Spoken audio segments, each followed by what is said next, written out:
मैंने आप लोगों से मेरा एक सवाल है, वो सवाल ये है कि जनाब 3 चीज़ें हैं आपकी, जो किसी भी इन्वेस्टमेंट्स को उसका रिज़ल्ट जो है डिफ़ाइन करती हैं। वो 3 चीज़ें क्या हैं? वो है इट्स मनी, आपके पास कितने पैसे हैं, आपका रिटर्न क्या है या आरओआई और तीसरी चीज़ आपकी टाइम। कोई आप में से बता सकता है कि जनाब इनमें प्रायोरिटी किस चीज़ की ज़्यादा है? और इसको भी हमने इसको साबित करना है कि प्रायोरिटी किस चीज़ की ज़्यादा है। इन्वेस्टर आपके पास आता है और आपसे सवाल करता है और वो बेसिकली मैं उसकी एक्चुअल फॉल्ट पे पहुंचना चाहता था and I think I have reached that fault कि असल में वो उसका सोचने का अंदाज क्यों गलत है। आज आपके पास पैसा होना ज़्यादा इंपॉर्टेंट है, आपका रिटर्न ज़्यादा इंपॉर्टेंट है या आपका टाइम जो इन्वेस्टमेंट का है वो ज़्यादा इंपॉर्टेंट है? Who think time is the most important? Raise hands. So we have most people think कि जी कि time is important, right? Return on investment second या third? How many votes for second? 1 2 3 4 5, so 5 votes, right? इधर हमारे पास मेरे ख्याल है 8 और 1 का था, राइट? इधर हमारा 5 और 4 की डिवीजन है, राइट? 4 सेज नो, 5 से yes. Return investment is on the second priority. So basically हमारे पास जो प्रायोरिटी मनी को प्रायोरिटी दे रहे हैं वो एक ही बंदा है, राइट? बाकी सारे इसको जो है वो 7 no 8 people are still saying कि money is not that important. Generally जो मार्केट के अंदर जो कॉन्सेप्ट है और people by default what we are doing is technically we consider money as the most important, right? And we are safeguarding Pakistan में specially कि पैसा सेफ होना चाहिए, राइट? So if you investing in money that is कि यार पैसा सेफ होना चाहिए। Then people are looking for ROIs, that is the only thing. आप भी अपनी सेल की किताब के अंदर भी उसके अंदर भी all you doing is telling him के रिटर्न ऑन इन्वेस्टमेंट कैसे बेहतर होगी, right? But what if I tell you कि actually the real priority is 1 2 and 3 and this we will prove with numbers, not just saying so, right? Prove with numbers. So we go, हम compounding calculator इस screen के ऊपर आपके साथ उसको share भी करते हैं। So the reason is, and the most important reason out of all these three things are the main, any investment के main timelines है। आपने कुछ बिजनेस करना है, आपने कोई स्टॉक्स में करना है, आपने रियल एस्टेट में करना है, आपने इन 3 चीजों को बेसिक्स को देखना है, राइट? इन तीनों में से मुझे एक बात है, पैसा आप कमा सकते हैं, रिटर्न ऑन इन्वेस्टमेंट वेरिएबल हो सकता है, आज कम है कल ज्यादा है, क्या एक चीज है जो कभी भी दोबारा नहीं आ सकता है? ठीक है? So time is something which once it passes. अगर आपने सही वक्त पे बाय नहीं किया, दिस डजंट मैटर। अगर आपने चीज को सही वक्त पे नहीं बेचा, it this doesn't matter, because जब वक्त ही नहीं आपसे प्लान हो रहा तो चाहे आपका जितना मर्जी पैसा है। So for example, let's take an example, मैंने 5 करोड़ की इन्वेस्टमेंट की इन अ प्लेस जिसने मुझे, पैसे मेरे पास है, 5 करोड़ रुपया भी है, लेकिन मैंने उसको ऐसी जगह पे इन्वेस्ट कर लिया जहाँ पे वो 3 साल 4 साल मुझे कोई रिटर्न ऑन इन्वेस्टमेंट ही नहीं दे रहा। So what is more important?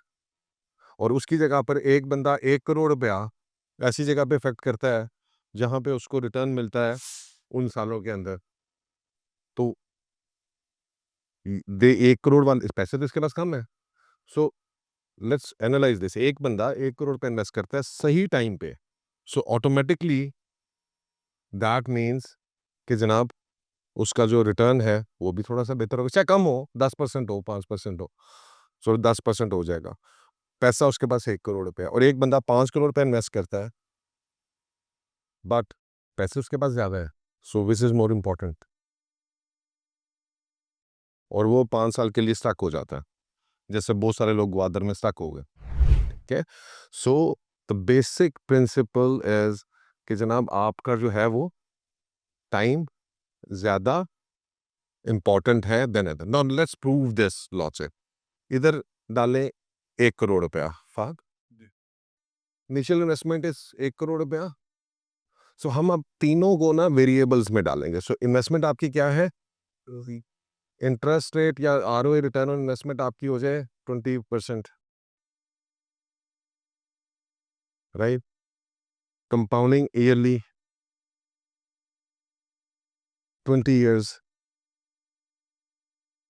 Okay. So अगर आपके पास ये एक बेसिक है, right, so this is how you should be cheap. 20 years है हमारे पास, कितनी चीजें हमारे पास, 1 करोड़ रुपया, 20% का इंटरेस्ट और 20% 20 साल। This is what actually like our Amlak billionaire is all about, right? This we want to achieve. Calculate this. So that means that in 20 years you will have 38 crores. So by this formula, this is the optimum. In 20 years optimum we should have 38 crores. Now let's do the first thing. जो सबसे पहले हम बात करते हैं कि जी कि लेट्स सपोज आपकी इन्वेस्टमेंट आधी हो जाती है, so we will count down 50%, 50% cut down करें, 50 लाख कर दें। So the first thing we gonna do, इसके जनाब व्हाट हैपन्स अगर हमारी इन्वेस्टमेंट पैसे कम है, यानी पैसा अगर तो इंपॉर्टेंट है, तो पैसे कम होंगे तो इसके अंदर हमारा रिटर्न कम हो जाएगा। Okay, do that, very simple. 19 crore, so simple maths, right. So अगर पैसा हम कम करते हैं, सो उससे हमारा 50% का लॉस हो रहा है 20 सालों में। कितना? 50% का लॉस हो रहा है ना, उसको वापस 1 करोड़ कर दें। Now let's do interest rate to 50%, 10% करें। सो अब हमने तीनों में से इंटरेस्ट रेट को 10% कर दिया, बाकी सारी पहली वाली जो हमारी 38 करोड़ वाली फॉर्मूला उसके ऊपर है। नाउ कैलकुलेट, किधर आ गई हमारी वह 6 करोड़ के ऊपर। यानी कि अगर सिर्फ रिटर्न ऑन इन्वेस्टमेंट 50%, पैसा 50% हो गया है तो उससे इतना फर्क नहीं पड़ा, 19 करोड़ कमाया है। आरओआई हमारी कम हुई है तो हम किधर आ गए 6.7 करोड़ पे, सिर्फ 10% आरओआई कम होने से 50% of the ROI.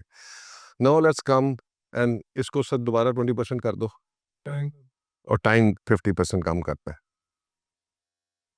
10, calculate how much we are making.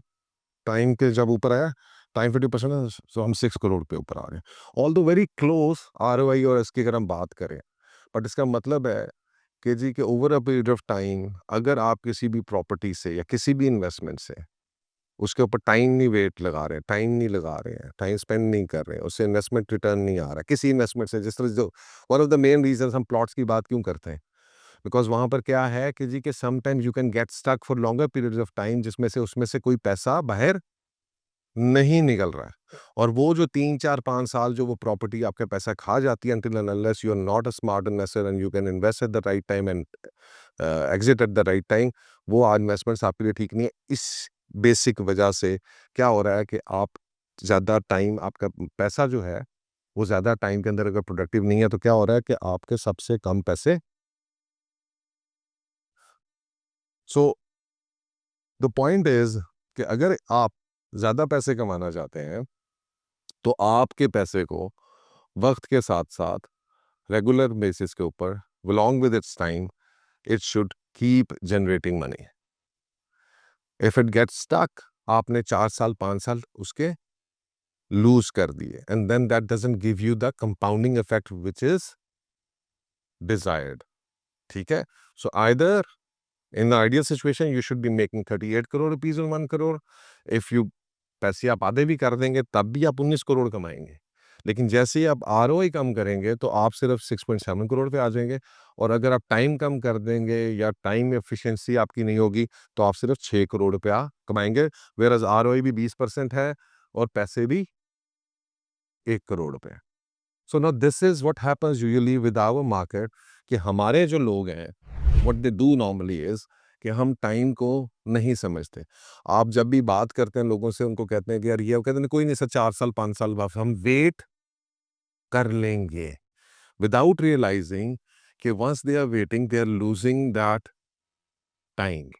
जब एक सोसाइटी जिसने 20 साल में बनना है, अगर आपने उसके अंदर अपनी इन्वेस्टमेंट्स लगा दी हैं, आपने उसके अंदर अपना पैसा रोल दिया है, बिकॉज आपको उससे कोई रिटर्न नहीं मिल रहा, आपकी उस रिटर्न कैश फ्लो से आपकी कोई री इन्वेस्टमेंट्स नहीं हो रही, बिकॉज आपका कोई कंपाउंडिंग इफेक्ट नहीं आ रहा, तो क्या हो रहा है कि आपके पैसे जो हैं आपको रियलाइज नहीं हो रहा। आपने 6 करोड़ का बनाया है फिर भी, और usually that is what people are doing wrong in a general main picture. This is what most people are doing wrong, and they don't understand it and they don't realize it.